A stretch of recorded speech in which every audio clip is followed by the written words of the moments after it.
No, that's a pocketbook. You know, we'll mix the soul right out of a record. But the truth of the matter is that for my way of thinking, 2 tracks is all you need.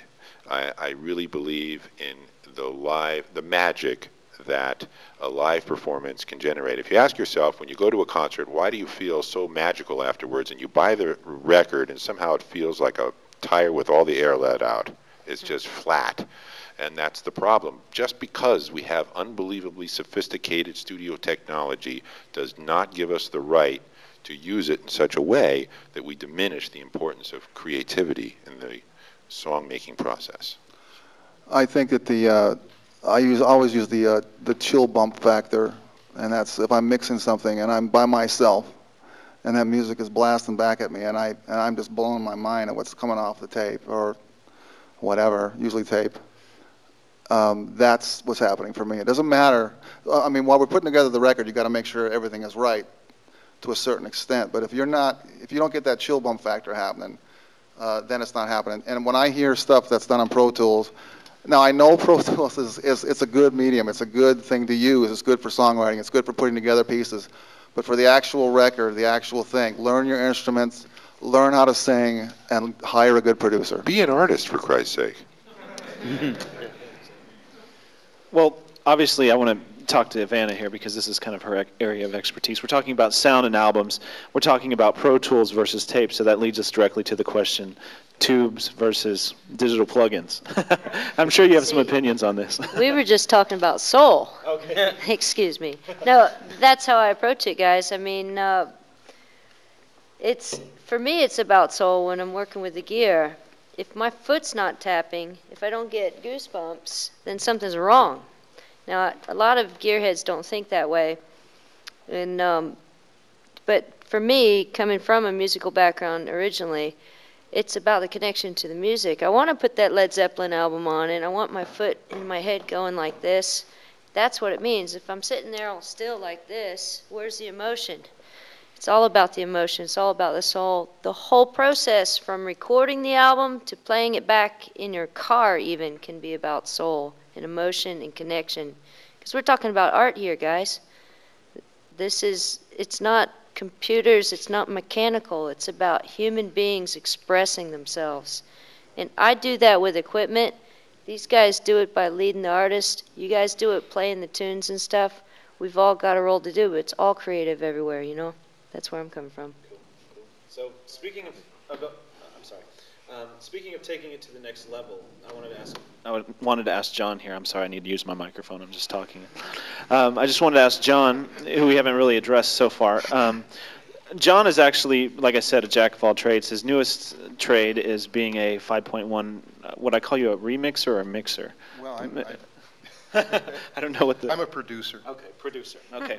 So I wanted to talk about taking this goosebump syndrome, this whatever we're feeling to the next level.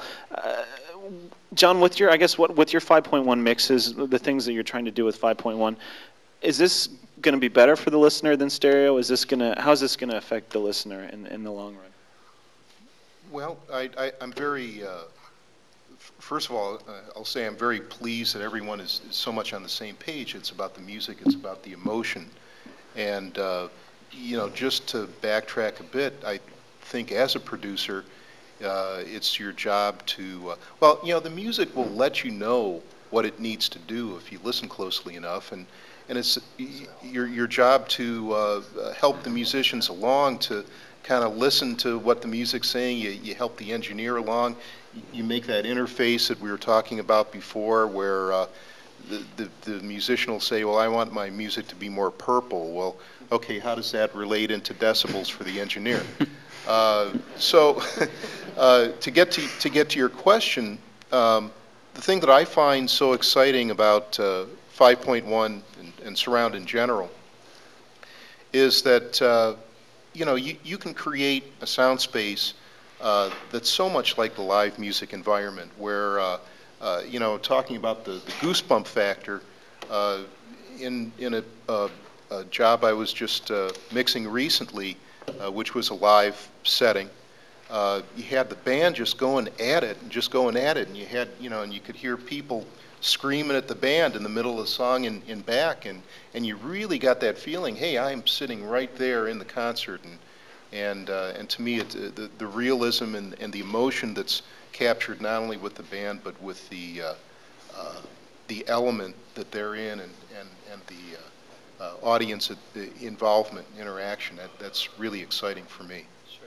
Yeah, that sounds great. So we're going to go to audience questions in just a second, but I wanted to briefly wrap this up just a little bit, the panel questions portion, and kind of go down the line. Actually, let's start on this end with John.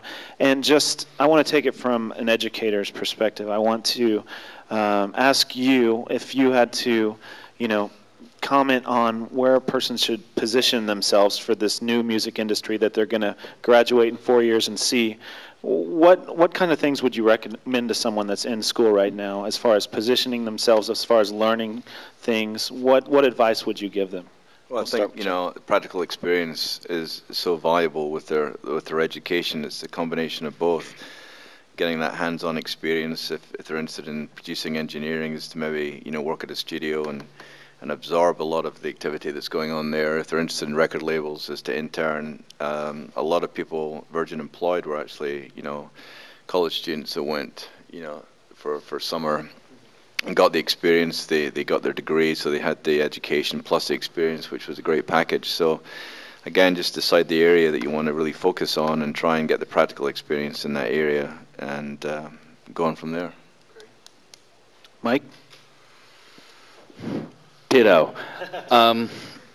Really, it's all about, I think as we move towards this proverbial future, what's exciting about it is that you can get involved in all aspects of your career, and I think you should. I think a lot of people in the past, as they were coming up, there was a lot of, I think someone mentioned sort of the pigeonholing, and okay, all right, I'm the artist, this is the only thing that I sort of deal with, and then this person deals with this. I think everyone has a responsibility to their own art to find out what the reality of the world is around them in order to make a living off your art.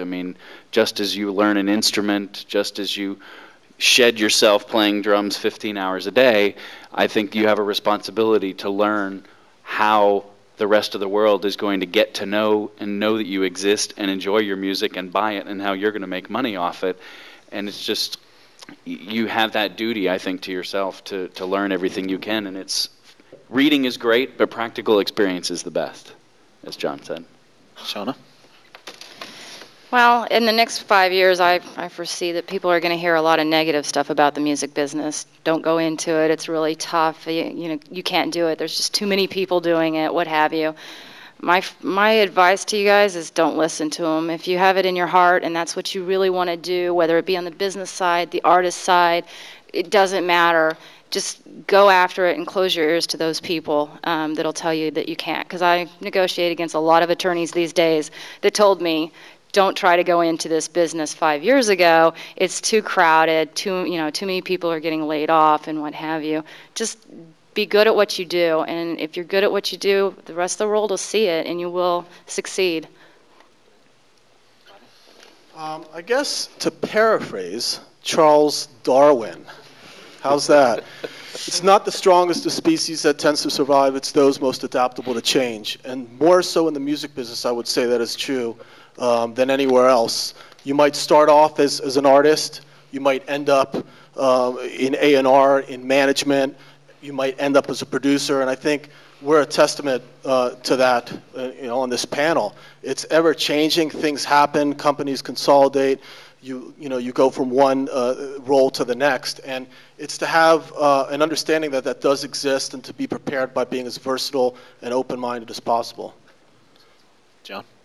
Well, music is not for the faint of heart. That's the first thing to understand, and I think it's just situational awareness that if you're aware and awake enough in your environment that it'll become evident where you can fit in and what you can be doing within the music industry. And speaking for myself, that's always been the way it's gone. I had no idea at one point. You know, I was a lot like the other panelists and say, I'm a record producer, okay?